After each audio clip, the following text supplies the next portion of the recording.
Hey guys, today I want to share with you guys some of the fruits of my farm. As you know, farming to me is not just about chicken and goats and this and that.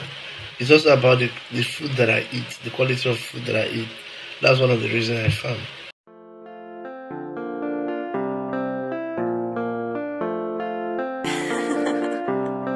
Get me rowdy.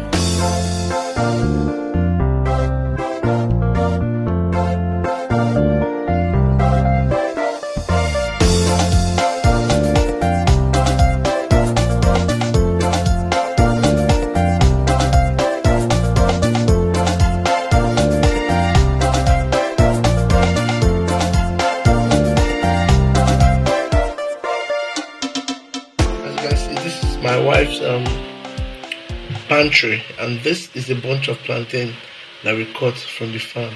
It gives me joy knowing that I'm able to produce the food that I eat. And this is the problem with the world we live today. We don't really know the origin of the food we eat, the vegetables we have in our soup, where it came from. And sometimes there are unscrupulous people out there. We've seen videos of Malam washing food that they sell to people with gutter water. We've seen people adding all kinds of chemical just for their plantain and banana to ripen quickly. This is a natural plantain that I planted in my farm. In fact, plantain was the second thing I put in the farm. The first thing I planted was the mango tree, and then the plantain. I just put it there because I know it will take a while for it to grow. So this is one of the fruits of that plantain. We've been consuming it for a while. This is not the first fruit, actually. So this, in fact, this bunch you're seeing is the third we've cut this year. I don't farm plantain commercially. This is just the plantain I have in the farm. As you can see, are just for my own consumption. Get me rowdy.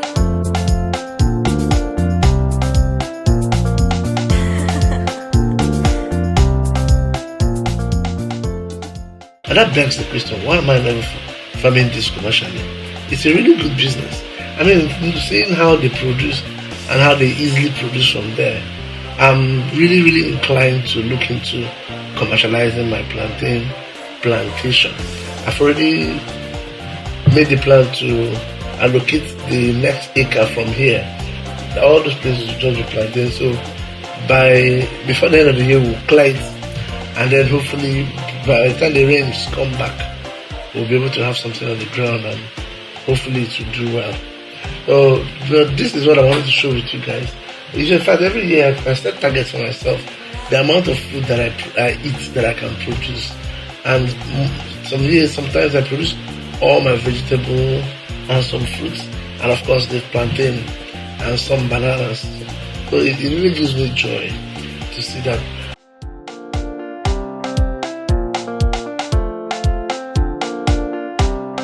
Get me rowdy.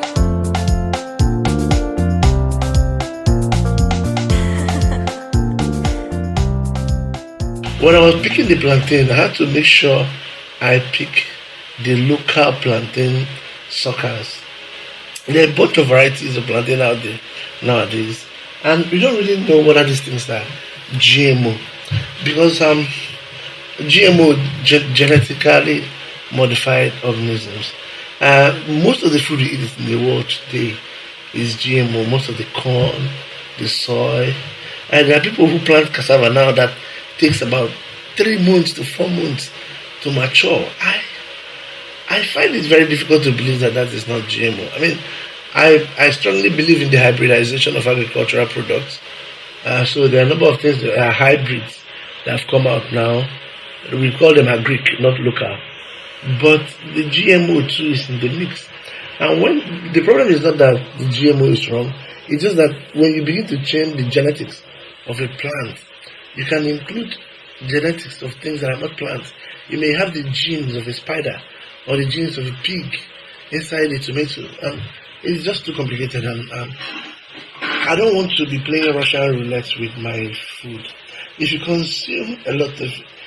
consuming a lot of genetically modified plants and animals, then instead of your food becoming your medicine, your food will be the reason you buy medicine. because big pharmaceuticals is heavily linked with big agri. Think about it.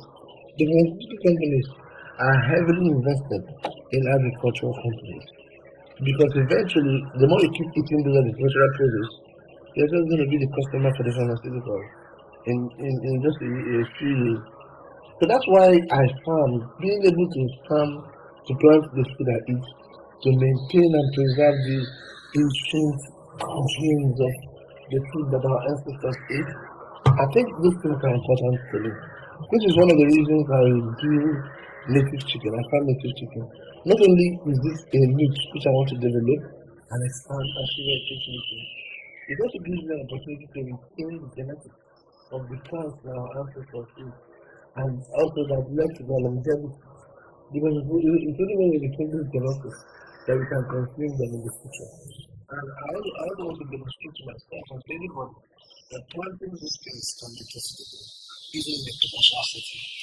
So this, it gives me joy to see that I produce what I eat, even though it's not 100% of what I eat, but at least a percentage of what I eat I produce. That gives me joy, and it's one of the joys of farming. It's one of the means we have, especially in these days when there is very little money squeezing out of agriculture. So you guys just watch with me. This is the plantain, this is my harvest, and also the pawpaw, also let's pawpaw yet. This pawpaw, as you can see, is the hybrid variety, and they're my favorite plants. I do eat them. I also prefer the one I prefer the normal ones too. I don't really eat this big pawpaw also nice. And even here we have some small dwarf plantain in the farm. Those ones we're going to transplant them to the snail house. Building the snail house, and I'll transplant all this small dwarf plantain in there. I'll you guys know, so don't worry. Just all you need to do is just subscribe to my channel and like this video, guys. Please like this video so YouTube will tell you next time when I upload a video and you can see it. And hopefully you learn from it too. Alright guys, thanks for sticking by. I'll see you guys in my next video.